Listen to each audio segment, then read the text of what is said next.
Baruch de Spinoza. Ética. La ética, Dios y la mente.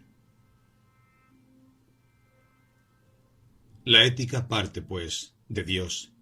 Pero, ¿qué es Dios? Spinoza lo define al igual que Descartes, como sustancia simple, es decir, como aquello cuyo concepto no necesita del concepto de otra cosa, obteniendo la siguiente caracterización. 1. Dios es una substancia. Por sustancia entiendo aquello que es concebido en sí mismo y por sí mismo. Esto es, aquello cuyo concepto para formarse no requiere del concepto de otra cosa. Dios es, por consiguiente, una sustancia, dado que su concepto no es el resultado de la composición de otros conceptos, sino que se nos presenta como simple. 2. Dios existe y es infinito. Spinoza usa una versión del argumento ontológico. Dios existe porque el entendimiento concibe su esencia como existente. Si una cosa puede concebirse como no existente, su esencia no implica existencia. Por Dios entiendo un ser absolutamente infinito, esto es, una sustancia que consiste en infinitos atributos, cada uno de los cuales expresa su eterna infinita esencia. Dios, o sustancia que consiste en infinitos atributos, cada uno de los cuales expresa su eterna e infinita esencia, existe necesariamente. Si niegas esto, concibe, si puedes, que Dios no existe. Por tanto, su esencia no implica existencia. Por esto es absurdo, por tanto, Dios existe necesariamente. El argumento ontológico puede parecer débil, en el sentido de que podemos pensar que el mero hecho de concebir una idea no implica la existencia de aquello a lo que hace referencia esa idea. De modo que si concibo la idea de, por ejemplo, un centauro, ello no implica que los centauros existan. Sin embargo, si concibo un centauro, la esencia de su idea no implica su existencia porque puedo concebirlo como no existente, como en el caso de un caballo, un triángulo, etc., a los que se puede concebir como no existentes. Incluso en el caso de un alma o mente humana, se la puede concebir como no existente. No así en el caso de Dios, al que, si se le concibe, no puede concebirse como no existente. 3. Dios, en cuanto a sustancia, es causa de sí mismo. Puesto que el concepto de Dios no requiere de otro concepto, su existencia no requiere más que de sí mismo, y por tanto es causa de sí mismo. Por causa de sí mismo entiendo aquello cuya esencia implica su existencia, o aquello cuya naturaleza sólo puede concebirse como existente. 4. No existe otra sustancia distinta de Dios. No puede haber dos sustancias, dado que si existieran, se distinguirían por sus atributos. Por atributo entiendo aquello que el intelecto percibe de una sustancia como constitutivo de su esencia. Toda sustancia existe necesariamente. Demostración. No puede haber más de una sustancia que tenga el mismo atributo, y la existencia pertenece a la naturaleza de la sustancia. Debe por consiguiente existir, bien como finita, bien como infinita, pero no puede existir como finita porque sería limitada por otra sustancia de la misma naturaleza, y esa sustancia tendría que existir. Y así existirían dos sustancias con el mismo atributo, lo que es absurdo. Por tanto, existe como infinita. 5. Dios y la naturaleza son una y la misma sustancia. No puede una cosa ser causa de otra, si nada tienen en común. Demostración. Si nada común tienen una cosa con otra, entonces no pueden entenderse una por otra, y por tanto, una no puede ser causa de la otra. Una sustancia no puede ser producida por otra sustancia. Demostración. En la naturaleza no puede haber dos sustancias con el mismo atributo. Esto es, no puede haber dos sustancias que tengan algo de común entre sí. De manera que una no puede ser causa de la otra, o sea, no puede ser producida por la otra. No puede haber dos sustancias en la naturaleza, dado que si las hubiera, se distinguirían por sus atributos, cualidades o afecciones, o sea, que sólo podría haber dos sustancias. A y B, si los atributos de A fueran distintos de los de B, pero por definición los atributos o cualidades no pueden ser anteriores a la sustancia. Es decir, un atributo y todas sus afecciones requieren de una sustancia para existir. Si no fuera así, atributo y sustancia serían lo mismo. Por lo que no pueden existir dos o más atributos en dos sustancias distintas, por lo que no puede haber más que una sustancia. Puesto que sólo puede haber una sustancia, y por tanto una sustancia no puede ser causa de otra, Dios no es causa de la naturaleza, sino que Dios y la naturaleza son una y la misma cosa, y abarcan la totalidad de lo real, tanto como causa o conjunto de leyes generales, lo que llamó naturaleza naturante, que como efecto de sí mismo, o conjunto de realidades particulares, naturaleza naturada. Es así como el concepto de Dios de Spinoza es radicalmente distinto del que tiene la religión judio-cristiana. Mientras que ésta, Dios es un ser personal, dotado de voluntad y poder. Para Spinoza, Dios es un ser impersonal, identificable con la naturaleza, esto es, con la totalidad de la realidad. Atributos, modos y afecciones. Dios es una unidad, pero no una unidad homogénea e indiferenciada, sino diferenciada, en la que pueden distinguirse atributos o cualidades, entendidos como los constituyentes de su esencia que se distinguen cualitativamente entre sí. Dichos atributos serían infinitos en número, dado que Dios es infinito. Pero nosotros solo conocemos dos: el pensamiento y la extensión. A su vez, la extensión y el pensamiento se dan en forma diferenciada en lo que se llaman modos, que se definen como...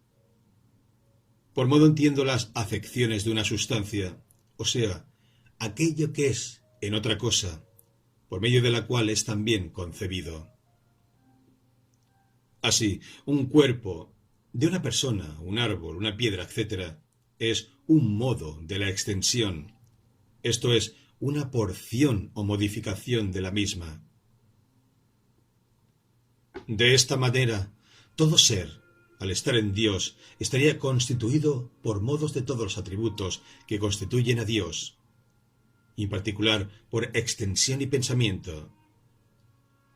En particular, un ser humano constaría de un modo de atributo de la extensión, que sería su cuerpo, y de un modo del atributo del pensamiento, que sería su mente.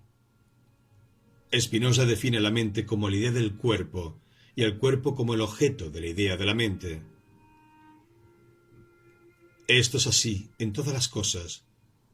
Es decir, todas las cosas tienen cuerpo en cuanto modo de la extensión, y también la idea de su cuerpo, como modo de pensamiento. En el ser humano, el cuerpo y la mente serían respectivamente los modos de extensión y pensamiento en que están constituidos. La idea de un cuerpo es tanto más compleja cuanto más complejo es el cuerpo de que es idea.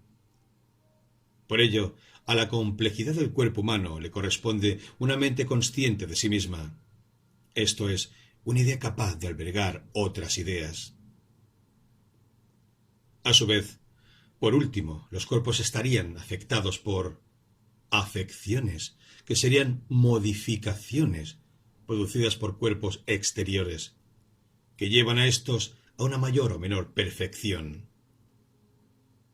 Por ello, cuando los cuerpos se componen, aumenta su perfección al aumentar su capacidad de preservarse. Un cuerpo se compone con su alimento, de modo que sigue existiendo. O bien disminuyen su perfección al disminuir su capacidad de preservarse cuando se descomponen. Un cuerpo se descompone cuando ingiere un veneno, por ejemplo. Y, como veremos, la mente estaría modificada por afectos que producen alegría cuando aumenta su potencia de preservarse, o tristeza cuando la disminuye. La mente humana no es, pues, un imperio dentro de otro imperio, es decir, una realidad independiente de la naturaleza con sus propias leyes, sino que forma parte de ésta y sigue sus leyes. Del mismo modo que el cuerpo humano está sometido a las leyes de la materia o extensión, la mente humana está sometida a las leyes del pensamiento en cuanto atributo de la naturaleza, de manera que no es el sujeto del pensamiento, sino que el pensamiento, en cuanto cualidad de Dios, le precede. La ética, los afectos, la servidumbre y la libertad humana, el conatus. Después de haber expuesto el marco ontológico en el que el ser humano se desenvuelve, se entra en la ética propiamente dicha, esto es, en el estudio de la conducta humana. El núcleo de esta ética sería la teoría del conatus. Conatus es la palabra latina que significa esfuerzo o impulso. Spinoza considera que la esencia de todo ser consiste en su esfuerzo de perseverar en su ser, siendo el deseo, en el caso del ser humano, la conciencia de este esfuerzo. Dado que todo esfuerzo en cuanto fuerza no puede existir solo, sino en relación con otras fuerzas opuestas, Spinoza concibe al ser humano como consciente en una relación de fuerzas opuestas, es decir, como una lucha entre su impulso voluntad de seguir existiendo, su conatus, y el resto de fuerzas de la naturaleza que se le oponen. Mientras que tanto para la metafísica escolástica como para Descartes, el ser humano es una sustancia, para Spinoza no lo es, sino que un individuo humano no es más que un cuerpo, un modo de la extensión, con una determinada proporción de movimiento y reposo, así como la idea de ese cuerpo que sería su mente, como modo del pensamiento. Es decir, que un ser humano se concibe como un conjunto de movimientos y un conjunto de ideas que se esfuerzan para perseverar en su ser, para seguir existiendo, estando, dada su unidad, por una determinada proporción de movimiento y reposo.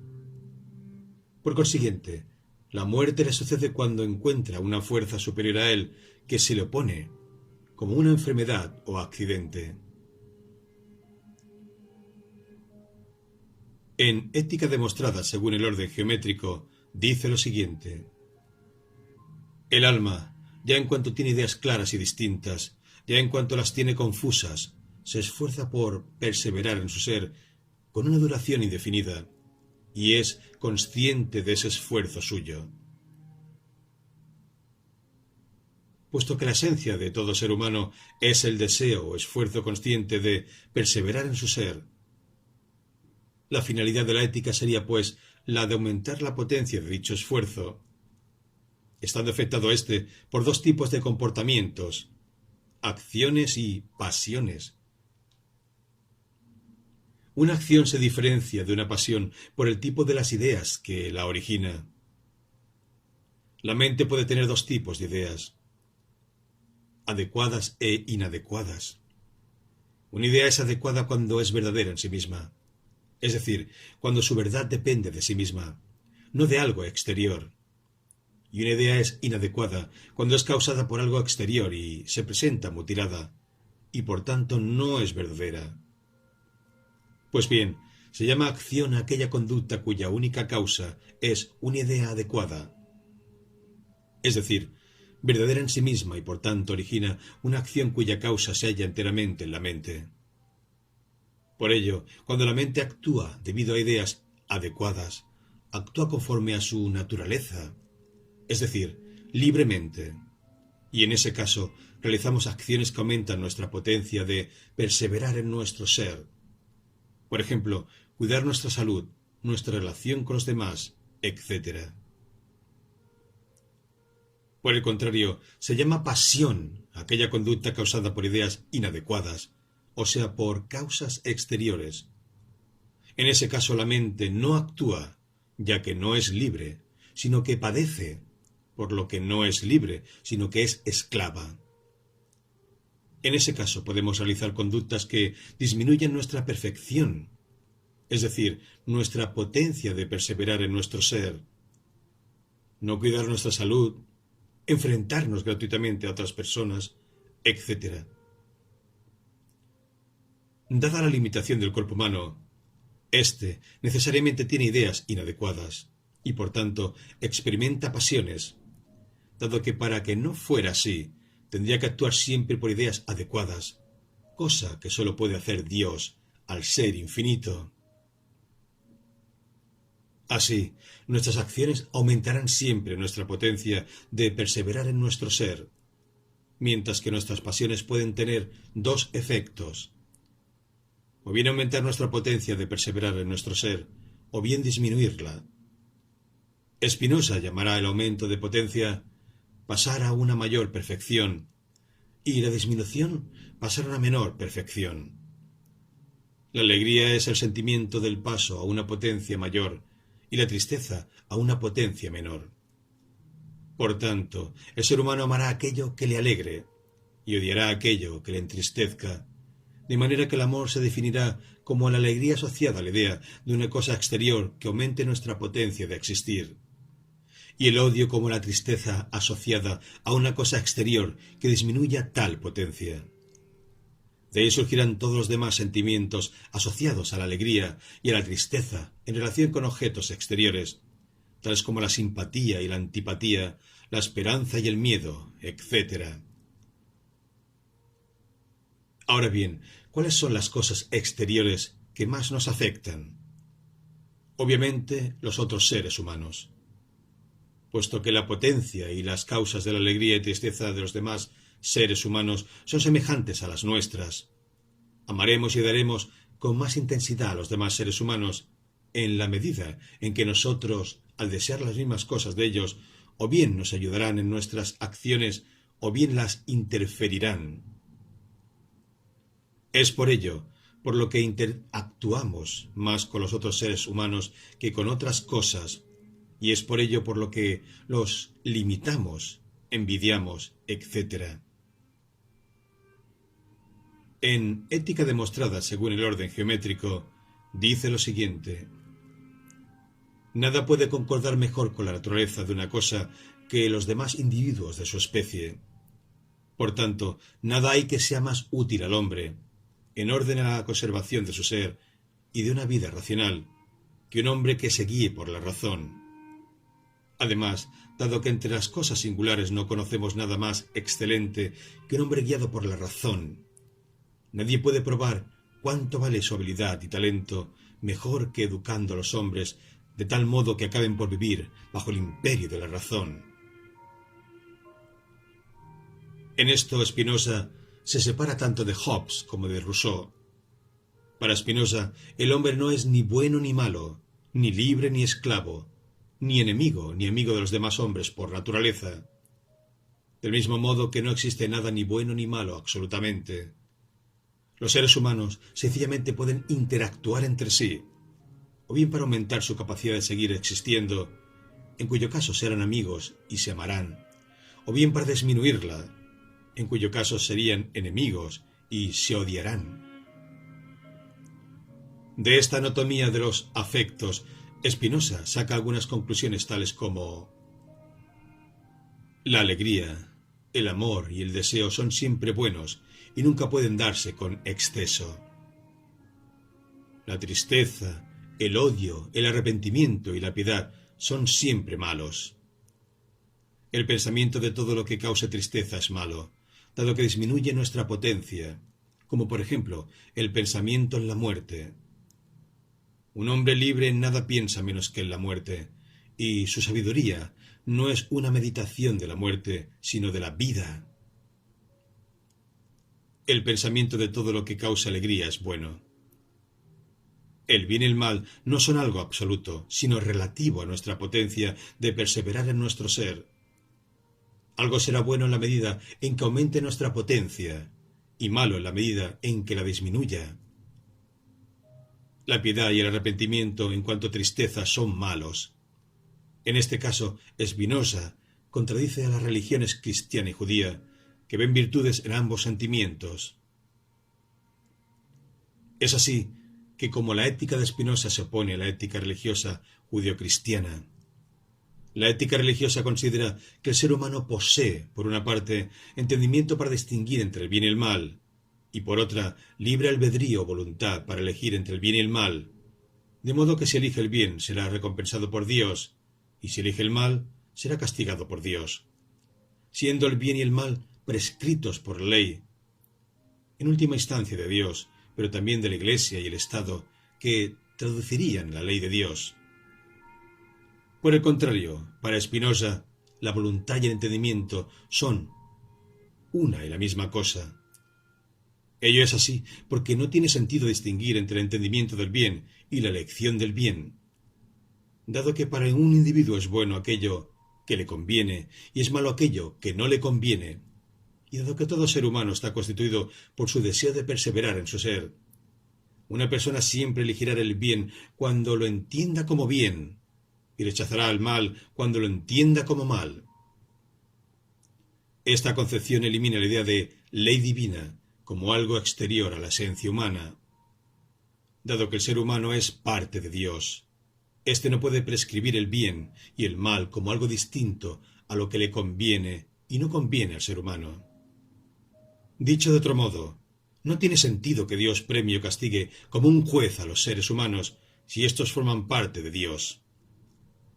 Es el ser humano mismo quien, cuando actúa sin conocer aquello que es bueno para él, se castiga a sí mismo, y quien al conocer lo que es bueno para él, se premia a sí mismo.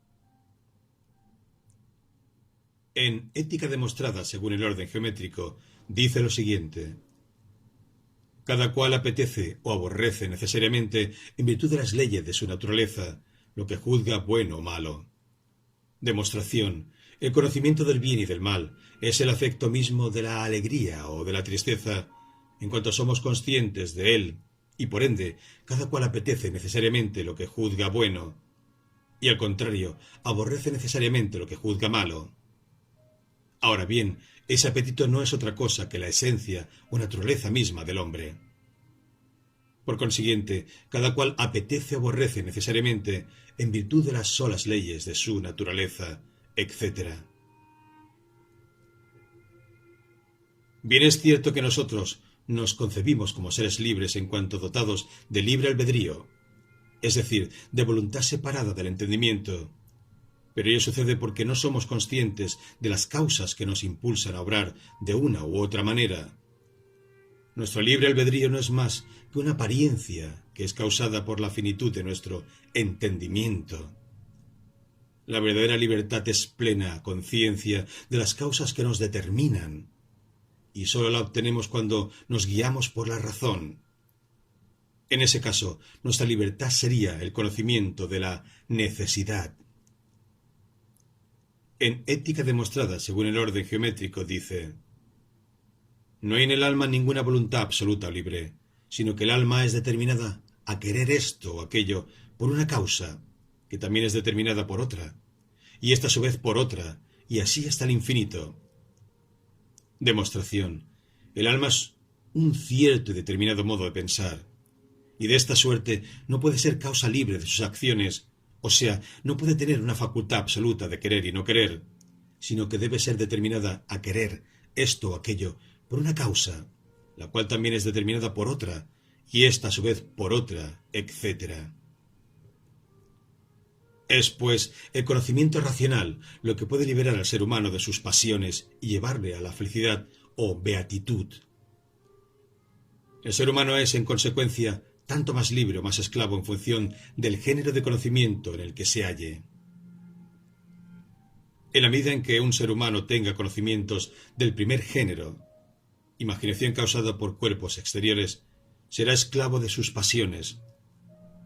En el segundo género de conocimiento será más libre, puesto que conocerá ideas verdaderas, pero sólo será plenamente libre en el tercer género de conocimiento, en la intuición del orden de Dios o de la naturaleza. A este estado de beatitud es a lo que Spinoza llama amor intelectual a Dios, que es, en coherencia con su ontología, la alegría asociada al conocimiento de Dios, entendida como la plena conciencia del orden de la naturaleza y del lugar que ocupamos en dicho orden. En conclusión, el amor intelectual a Dios puede interpretarse como el camino a la felicidad y a la libertad por medio de la razón, por la comprensión racional de la naturaleza y de la necesidad de sus leyes.